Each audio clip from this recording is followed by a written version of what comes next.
नमस्ते, स्वागत छ यहाँहरूलाई मेरो च्यानलमा। आज म यहाँहरूलाई बदेलको मासु बनाएर देखाउँछु।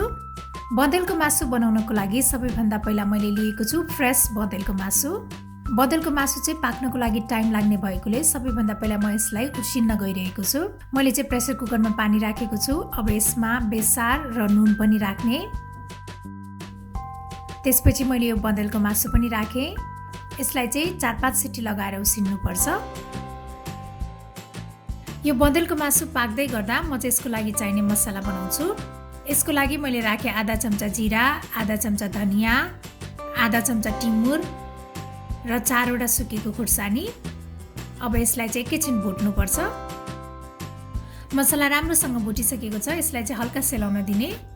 त्यसपछि अब यसलाई यो खलमा राखेर मसिनो पारेर पिस्नुपर्छ। मसला पनि रेडी भइसकेको छ। त्यस्तै अब यो बदेलको मासु पनि रेडी भइसकेको छ। यसलाई चाहिँ एउटा प्लेटमा ट्रान्सफर गर्ने।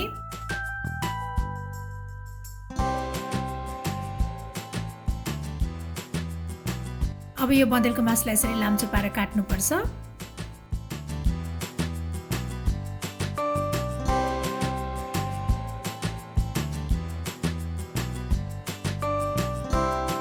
मैले चाहिँ मासुको बाहिर रहेको छाला पनि निकालेँ। यो छाला चाहिँ उसिनिसकेपछि सजिलैसँग निक्लिन्छ।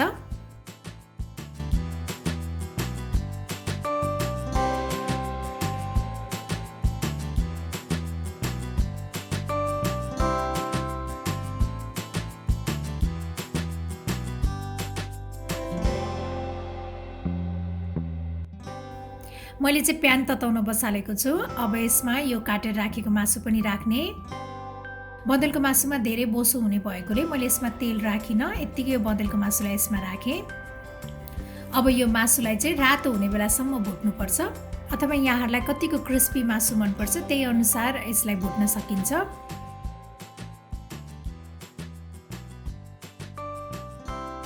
मासु यत्तिको भइसकेपछि अब यसमा थोरै नुन पनि राखेर यसलाई एकछिन फेरि पकाउनुपर्छ। अब यसमा अघि पिसेर राखेको यो मसला पनि राख्ने। बदेलको मासुमा यसरी भुटेको जिरा, टिमुर र धनिया राख्दा एकदमै मिठो स्वाद आउँछ।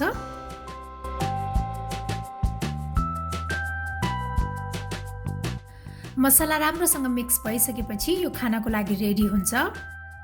अब हाम्रो यो बदेलको मासु चाहिँ खानाको लागि रेडी भइसकेको छ। मलाई आशा छ यहाँहरूलाई यो बदेलको मासु बनाउने तरिका पक्कै पनि मन पर्यो होला र मेरो अरू यस्तै रेसिपीहरूको लागि प्लिज मेरो च्यानललाई सब्स्क्राइब गरिदिनु होला र मेरो भिडियोलाई लाइक, शेयर र कमेन्ट पनि गरिदिनु होला। Thank you for watching. Bye by.